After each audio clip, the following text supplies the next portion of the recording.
ನನ್ನ ಕೆಲಸ ಏನಿತ್ತು ಕರ್ನಾಟಕಕ್ಕೆ ಬ್ಯಾಂಕಿಂಗ್ ಅಂಬಾಸಿಡರ್ ಇರ್ತಾರೆ.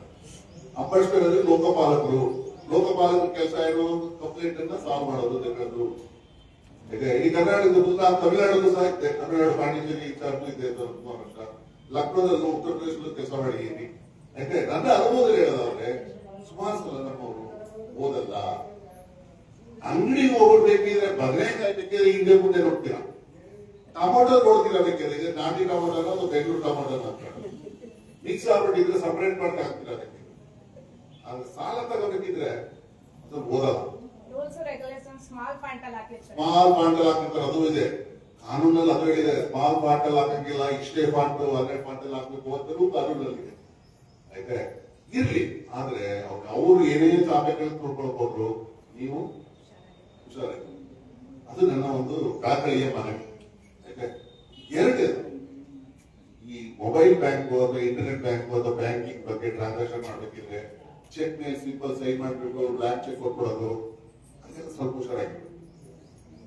ಉದಾಹರಣೆಗೆ ಬ್ಯಾಂಕ್ ಯಾರು ಫೋನ್ ಮಾಡ್ತಾರೆ, OTP ಒಂದು ಲಿಂಕ್ ಬಂದಿದೆ ಅದನ್ನು ಕ್ಲಿಕ್ ಮಾಡಿ ಅಂತಾರೆ, ಅಥವಾ OTP ಬಂದಿದೆ ನೋಡಿ ನಿಮ್ದು KYC ಅಂದ್ರೆ ಗೊತ್ತಲ್ಲ, KYC ನೋ ಯುವರ್ ಕಸ್ಟಮರ್ ಅಂದ್ಬಿಟ್ಟು ನಿಮ್ದು ಆಧಾರ್ ಕೊಡಿ, ನಿಮ್ದು ಪಾಸ್ಬುಕ್ ಕೊಡಿ, ಆಧಾರ್ ಕಾರ್ಡ್ ನಂಬರ್ ಕೊಡಿ, ಕ್ರೆಡಿಟ್ ಕಾರ್ಡ್ ನಂಬರ್ ಕೊಡಿ, ಡೆಬಿಟ್ ಕಾರ್ಡ್ ನಂಬರ್ ಕೊಡಿ ಅಂತೆಲ್ಲ ಫೋನ್ ಮಾಡ್ತಾ ಇರ್ತಾರೆ.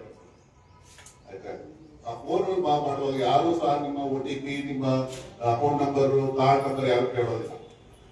ಹುಷಾರಾಗಿರ್ಬೇಕು. ಎಸ್ಪೆಷಲಿ ಕೆಲವು ಸಲ ಏನಾಗುತ್ತೆ, ನಿಮ್ಗೆ ಲಾಟ್ರಿ ಹೊಡೆದಿದೆ, ಲಾಟ್ರಿ 5 ಲಕ್ಷ ಬಂದಿದೆ, 50 ಲಕ್ಷ ಬಂದಿದೆ, ಈ ಫೋನ್ ಬಂದಿರ್ತಲ್ಲ, ಕ್ಲಿಕ್ ಒತ್ತಿದ್ರ ಫೋನಲ್ಲೆಲ್ಲ ಏನಿದೆ ಇನ್ಫಾರ್ಮೇಶನ್ ಎಲ್ಲ ಓದ್ಕೊಳ್ತದೆ. ಸಾಕಾಗಿ ಚೆನ್ನಾಗಿ ಅನವಶ್ಯಕವಾಗಿ ಪೆಟ್ರೋಲ್ ಬಂಕ್ ಹೋಗ್ತೀರಾ, ವೆಹಿಕಲ್ ಹೋಗ್ತೀರಾ, ಕಾರ್ಡ್ ಯಾವಾಗಲೂ ನಿಮ್ಮೊಂದು ಎದುರುಗಡೆನೆ ಇರ್ಬೇಕು.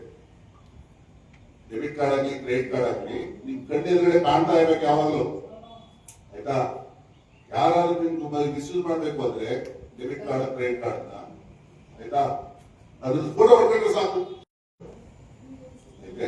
ಈ ರೀತಿ ಎಲ್ಲ ಆದ್ರೂ ಸಹ ಕೆಲವೊಂದ್ಸಲ ಅಥವಾ ಬ್ಯಾಂಕಿನವರು ಹೇಳ್ತಾರೆ ನಾನು ಇಷ್ಟು ಬಡ್ಡಿ ಕೊಡ್ತೀನಿ, ಈ ಬಡ್ಡಿ ಕೊಟ್ಟಿಲ್ಲ, ಅಥವಾ ಸಾಲ ತಗೊಂಡಿದ್ದೀನಿ ಆ ಸಾಲ ಬೇರೆ ತೀರಿಸಬೇಕು ಅಂತ ಹೇಳಿದ್ರೆ ಅವ್ರು ಇನ್ನೇನು ಚಾರ್ಜ್ ಎಕ್ಸ್ಟ್ರಾ ಚಾರ್ಜ್ ಆಗ್ತಾ ಇದಾರೆ, ಚಾರ್ಜ್ ಇರ್ಲೇ ಇಲ್ಲ, ಸುಮ್ಮನೆ ಚಾರ್ಜ್ ಮಾಡ್ತಾ ಇದಾರೆ, ಸುಮ್ಮನೆ ಪೆನಾಲ್ಟಿ ಆಗ್ತಾ ಇದಾರೆ.